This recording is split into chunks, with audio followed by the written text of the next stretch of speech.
So let's stay with electricity. Load shedding, bad enough, 10, 11 hours a day without power, but it is intensely frustrating when your power doesn't return after your block is done. Here in Joburg, City Power is being inundated with calls. Many residents around the city reporting long delays in electricity restoration.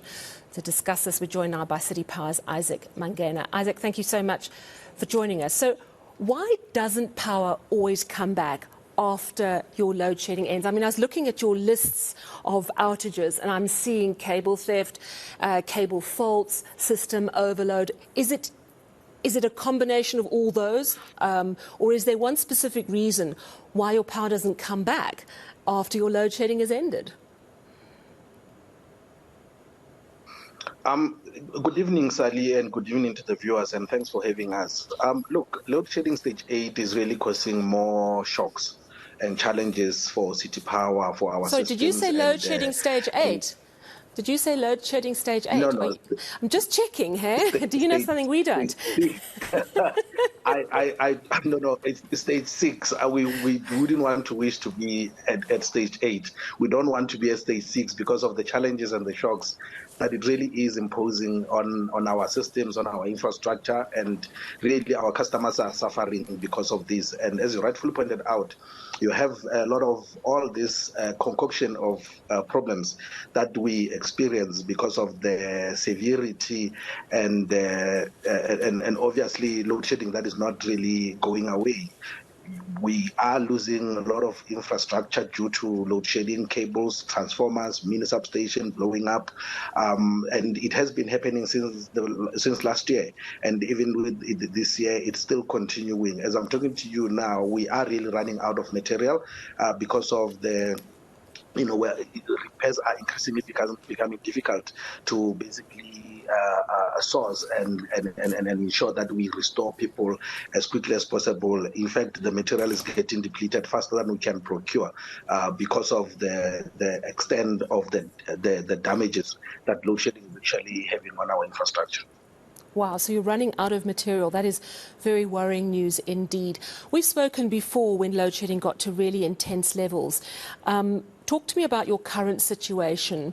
Are you able to give me an idea of whether this is the worst sort of situation you've been dealing with, or was it worse last year, sort of September? Look, I think last year we were a little bit better because of the shocks were still like at the early stages, but now with the prolonged stages of load shedding, the higher stages of load shedding, the wear and tear of our infrastructure is really going down, and that's why I'm saying even the lifespan of most of our infrastructure is basically being reduced by this load shedding, and the equipment that we are supposed to use to fix or do the repairs when we lose certain infrastructure like your cables, it's quickly running out. Like, for example, I can give an example about the cable joints that we use to basically join the cables after being stolen or when there is a fault. We have already used about 27,000 cable joints since in the past 6 months only. This is the number that we normally would use in 3 years. But also, Sally, you remember that during load shedding, we are not able to do as much maintenance as we normally should and would. And this is purely because of the safety concerns, the regulatory issues that are also, stopping us from doing that. But it's mostly about the safety, because of if you are to work on the network, it should really be off and it should not be on and off because of the load shedding issues. So that infrastructure means it is running. It's like your car running without going for maintenance, and at some point it will break down along the way on your way to Durban. So it is the situation that we find ourselves in. We are losing a lot of money procuring most of this infrastructure, 3.6 million on a daily basis that we have lost so far due to load shedding, and really the current higher stages of load shedding are not helping us. I can imagine. And of course, the load shedding gives cover of darkness and an ease to get to those cables from criminals as well. So you're dealing with that issue too. How many complaints are you currently this evening dealing with in the city of Joburg? In terms of the complaints that we are dealing with, Sally, in the morning we were sitting at around 1,600 of complaints that are coming from customers. During the day, we managed to basically move the needle a little, and we managed to basically get them to about 1,200 or so. But it's because of the number of plans that are really out of service for us that we are finding ourselves basically working with abnormal, infrastructure. The configuration are not normal, and as such, you find that when we are about to restore electricity, most of those plants or most of the infrastructure does not come back because of the problems that we are encountering.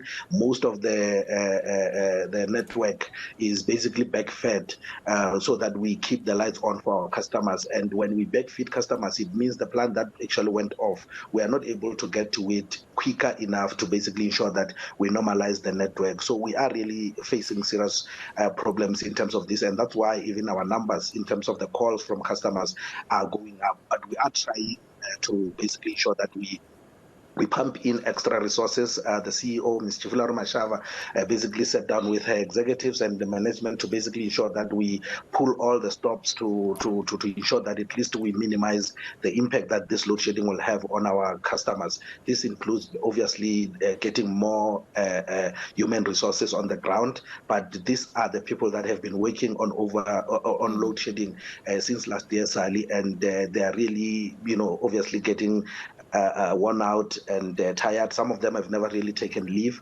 This also includes obviously talking to the shareholder, which is the seat of Johannesburg, to ensure that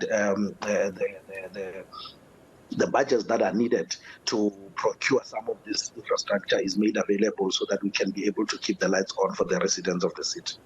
Yeah, that's very worrying indeed. So 1,200 complaints that you're dealing with this evening, and you're fighting a bit of a losing battle, running out of equipment because things are just breaking so much because of the stress of load shedding and, of course, what cable thieves are doing to our system as well. Well, good luck to you as you try and deal with that mountain of complaints. So if you are frustrated with City Power, it's completely understandable. But if you hear their side of the story, you can hear that they have a massive, massive challenge on their hands. Isaac Mangena of City Power there.